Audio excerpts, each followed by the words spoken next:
Hello friends, welcome to my channel. मेरा नाम है ध्रुव और आप देख रहे हैं the learners community and technology. आज हम बात करने जा रहे हैं फोर्थ सेमेस्टर के डिसिप्लिन सब्जेक्ट जो कि एजुकेशन के अंतर्गत एजुकेशन का है, उसके चैप्टर 3 के बारे में। ठीक है, यूनिट 1 चैप्टर 3 के बारे में आज की वीडियो में हम बात करने जा रहे हैं। फर्स्ट पार्ट मैंने ऑलरेडी बना दिया है, तो प्लीज़ आप उसे फर्स्ट पार्ट देखिए, उसके बाद सेकंड पार्ट देखिए। कुछ पॉइंट्स जो छूट गए थे वो आज की वीडियो में हम कवर करेंगे। तो चलिए आज की वीडियो को शुरू करते हैं। और अगर अभी तक आपने मेरा चैनल सब्सक्राइब नहीं किया तो प्लीज़ चैनल को सब्सक्राइब करें, साथ में वीडियो पूरा देखें, बिकॉज काफ़ी इंपॉर्टेंट वीडियो है। इस वीडियो के रिलेटेड हो सकता है आपसे कुछ पूछ लिया जाए असाइनमेंट्स में। तो चलिए देखते हैं आपसे। पिछली वीडियो में मैंने आपको बता दिया था कि बच्चों को क्या क्या सीखना चाहिए, ठीक है, क्या क्या सीखने में उनको किस प्रकार मदद होती है, ये सब आज की वीडियो में हम बात करेंगे। हमारा टॉपिक से स्टार्ट होते हैं सामाजिक सांस्कृतिक कारक और विकास। ठीक है, ऐसे कौन से सामाजिक और सांस्कृतिक कारक हैं जो कि विकास में भी मदद करते हैं और प्रभावित भी काफ़ी हद तक करते हैं। ठीक है, तो मैं एक एक करके आपको सारे पॉइंट्स को एक्सप्लेन करूँगा। तो चलिए शुरू करते हैं। सो फ्रेंड्स, हमारा जो पहला कारक आता है वह है ये वाला। ठीक है, सामाजिक सांस्कृतिक कारक एक बच्चे के जन्म से लेकर उसके मृत्यु तक उसके विकास को बहुत हद तक प्रभावित करते हैं। ठीक है, तो सामाजिक सांस्कृतिक कारक एक बच्चे के जन्म से लेकर जैसे ही बच्चा पैदा होता है तभी से उसको प्रभावित करना शुरू कर देते हैं। उदाहरण के लिए, बच्चा पैदा होता है, उसके बाद कि वो किस माहौल में रहता है, इस प्रकार से उसका विकास होता है। माहौल पढ़ा लिखा है, अगर अच्छे लोग रहते हैं, अच्छे व्यवहार वाले लोग रहते हैं, तो बच्चे को अच्छा व्यवहार आता है। ठीक है, वो समाज से जुड़कर रहता है। बट वहीं अगर वो एक ऐसे माहौल में पैदा होता है जहाँ पे थोड़ी सी व्यवस्था ख़राब है, ठीक है, दुख दर्द है, तो वो बच्चा हमेशा टेंशन जैसी स्थिति में ही रहेगा।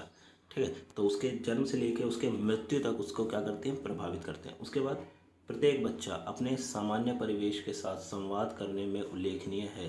अर्थात प्रत्येक बच्चा जिस भी किसी परिवेश वातावरण में रहता है, उसी वातावरण का वह संवाद करता है। ठीक है, तो जो भी बच्चा जिस वातावरण में रहता है वो उसी वातावरण से रिलेटेड बोलचाल रखता है। ठीक है, उसकी सोचने की क्षमता, ठीक है, कार्य करने की क्षमता उसी सामाजिक या फिर उस व्यवस्था की ही आसपास की होती है। ठीक है, उसके बाद आता है हमारा कि और अन्य चीज़ों को भी ग्रहण करता है। बच्चा कैसे सोचता है, कैसे आगे बढ़ता है, ये उसके आसपास के माहौल पर निर्भर करता है।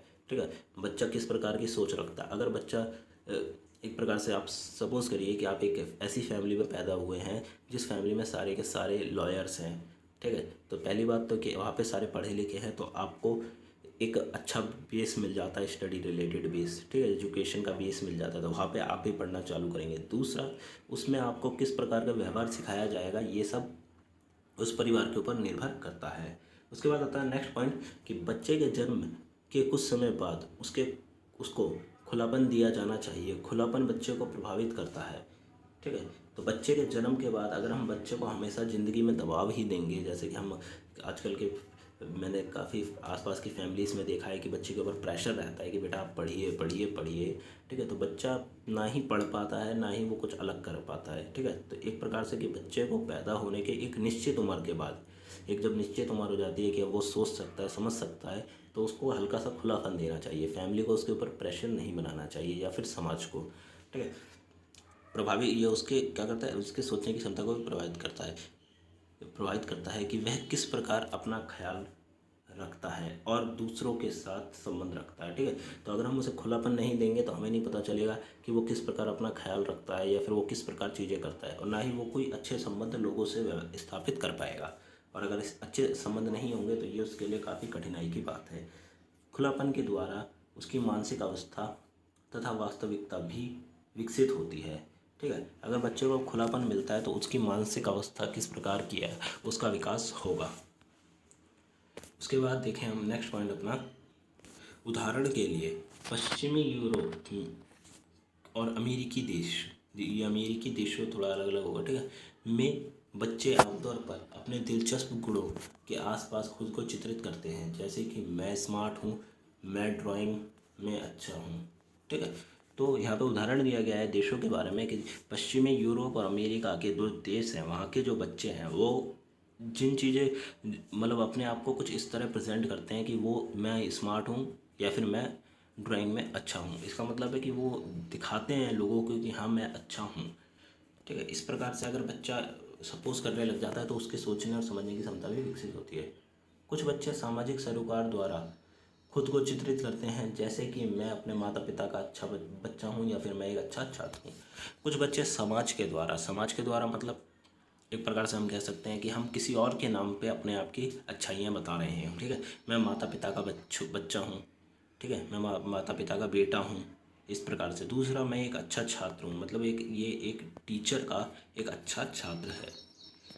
ठीक है, उसके बाद आता है नेक्स्ट पॉइंट कि विभिन्न समाजों में माता पिता अपने बच्चे के आचरण और उनके सोचने की व्यवस्था में एक महत्वपूर्ण भूमिका निभाते हैं। अधिकांश अभिभावक अपने बच्चों को समाज के अलग अलग व्यवहारों से जुड़ने के लिए तैयार करते हैं। ठीक है, तो अब यहाँ पर बताया गया है कि विभिन्न समाजों में मतलब अलग अलग समाज होते हैं। ठीक है, तो उसमें जो माता पिता हैं वो क्या करते हैं, बच्चे की सोचने और समझने की क्षमता को भी प्रभावित करते हैं। जैसे कि मैंने आपको शुरुआत में बताया, अब यहाँ पे बताया गया है कि बच्चे के आचरण और उसके सोचने की व्यवस्था एक महत्वपूर्ण भूमिका निभाते हैं। अधिकांश बच्चे अभिभावक मतलब माता पिता बच्चों को यही सिखाते हैं कि बेटा आपको समाज से जुड़कर रहना है। ठीक है, अच्छा व्यवहार सिखाया जाता है अधिकांश माता पिता द्वारा। ठीक है, वही उदाहरण के लिए बताया गया है, एक छोटा बच्चा आमतौर पर अपने माता पिता के बाद बातचीत की शैली को बढ़ावा देता है और उनके द्वारा की गई बातों को सीखता है। ठीक है, तो जैसे ही बच्चा पैदा होता है जब वो बोलना सीखता है, जैसे कि 2 वर्ष से 7 वर्ष की उम्र तक बच्चा बोलना सीखता है अच्छे से, तो उसके अंतर्गत जो भी उसके माता पिता या फिर उसकी फैमिली में बोला जाता है बच्चा वही देख देख के सीखता है। ठीक है, अगर आप बच्चे के सामने अंग्रेजी में बात करेंगे, इंग्लिश लैंग्वेज में, तो बच्चा ज़्यादातर अधिकांश इंग्लिश लैंग्वेज को समझने की कोशिश करेगा और बोलना शुरू करेगा। ठीक है, अगर आप वहीं पे अपने बच्चे के सामने लड़ाई झगड़ा करते हैं, गाली गलौज करते हैं, तो बच्चा भी वही चीज़ें सीखेगा।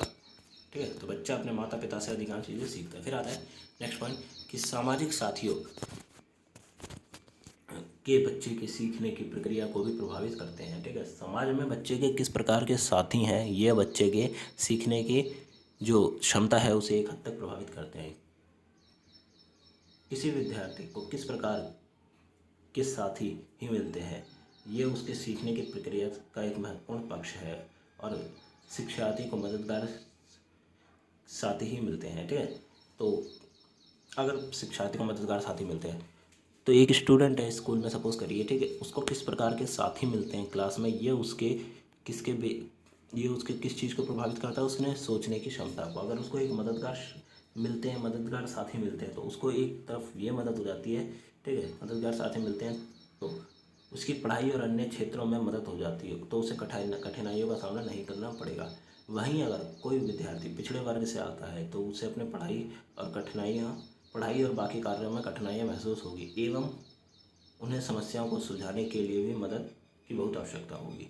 ठीक है, तो किसी स्टूडेंट को तो अच्छे साथी मिल जाते हैं जो उसके हर क्षेत्र में मदद करते हैं, तो उसकी काफ़ी अच्छी मदद हो जाएगी। बट वहीं कोई स्टूडेंट ऐसे हैं जो पिछड़े वर्ग से आते हैं जिनको काफ़ी कठिनाइयों का फेस करना पड़ता है, तो उन्हें इस प्रकार के साथियों की अधिकांश आवश्यकता होती है।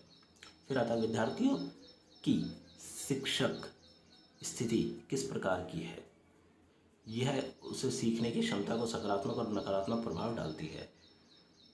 ठीक है, तो विद्यार्थियों की शैक्षिक स्थिति मतलब उनके पढ़ने की समझने की स्थिति किस प्रकार की है, यही स्थिति उनके सकारात्मक भी डालेगी मतलब नेगेटिव्स भी डालेगी और पॉजिटिव्स भी डालेगी। जैसे कि अगर विद्यार्थी के परिवार में सभी उच्च शिक्षा प्राप्त सदस्य हैं तो उसे सीखने की गतिविधियों में आसानी की संभावना है। वहीं विद्यार्थी जिसके परिवार में पढ़ा लिखा नहीं है उसके सीखने की क्षमता कम हो जाएगी। ठीक है, तो वही है कि स्टूडेंट, जैसे मैंने आपको उदाहरण बताया कि अगर आपके फैमिली में लॉयर्स हैं सारे के सारे, ठीक है, तो आप भी पढ़ेंगे लिखेंगे। ठीक है, आपको भी एक तरफ से अलग से ही मन होगा पढ़ने लिखने का। बट अगर आप ऐसी फैमिली में जन्मे हैं जिनमें पढ़े लिखे लोगों की संख्या कम है, सब मेहनत मजदूरी करते हैं, तो वहीं पर आपको पढ़ने लिखने में इतना उच्च हम कह सकते हैं उच्च आयु नहीं होगा। ठीक है, पढ़ने लिखने का ज़्यादा मन नहीं करेगा, तो इस प्रकार की ये वो है। उसके बाद आता है हमारा नेक्स्ट, एक हम कह सकते हैं कि एक विशेषज्ञ है वेगोत्स्की के विचारों को उच्च क्रम सोच कौशल के विकास में सामाजिक अंतक्रिया और सांस्कृतिक भूमिका की पहचान करने का सबसे अधिक मान्यता प्राप्त है। ठीक है। तो व्यायोगोत्स्की जो है विचारक हैं, उनके विचार इतने ज़्यादा उच्च हैं कि उनको विकास उनके उच्च क्रम में रखा गया है विकास और सामाजिक शैली के अंतर्गत। ठीक है, मतलब उनके विचारों को काफ़ी ज़्यादा माना जाता है जब भी हम स्टडी करते हैं इन सब के बारे में। फिर आता है ग्रीनफील्ड और उनके सहयोगी परंपरागत माया कृषि। ये देख सकते हैं आप यहाँ पे जो माया कृषि शब्द का यूज़ किया गया है, ये एक प्रकार से उन्होंने हम कह सकते हैं पद्धति निकाली है, एक प्रकार से फॉर्मूला निकाला है कि परिवार की बालिका में सीखने की एक पद्धति का उल्लेख किया। उन्होंने इस पद्धति में बताया कि बाल व्यवस्था में से मध्य बाल व्यवस्था तक उसके बाद बदलती भूमिका को लेकर लड़कियों को शिक्षा व्यवस्था करवाती हैं। ठीक है, तो ग्रीनफील्ड्स और उनके साथियों ने कुछ एक इस प्रकार का एक फार्मूला निकाला, या फिर हम कह सकते हैं एक विचार निकाला, जिसके अंतर्गत उन्होंने बताया कि छोटी फैमिलीज़ में या फिर ठीक है छोटी फैमिलीज़ में मध्य बाल व्यवस्था मतलब बच्चे के पैदा होने के बाद जब तक वो बाल रहता है, बच्चा रहता है, और उसके कुछ समय बाद तक जो माता होती हैं वो लड़कियों को, यहाँ पे फीमेल्स की बात की जा रही है, यहाँ पे लड़कियों को कुछ ऐसी चीज़ें सिखाती हैं। ठीक है, उनको शिक्षा देती हैं, उसके बाद बदलती भूमिका में शिक्षा भी व्यवस्था करती हैं, उनको शिक्षा देती है और उनकी मदद करती हैं। फिर आता है कि भारतीय संस्कृति में परिवार के सदस्य बच्चों को सीखने और सोचने की प्रक्रिया में एक महत्व प्रदान करते हैं। प्रत्येक सदस्य एक एजेंट के रूप में कार्य करता है और बच्चे को ज्ञान और शिक्षा देता है।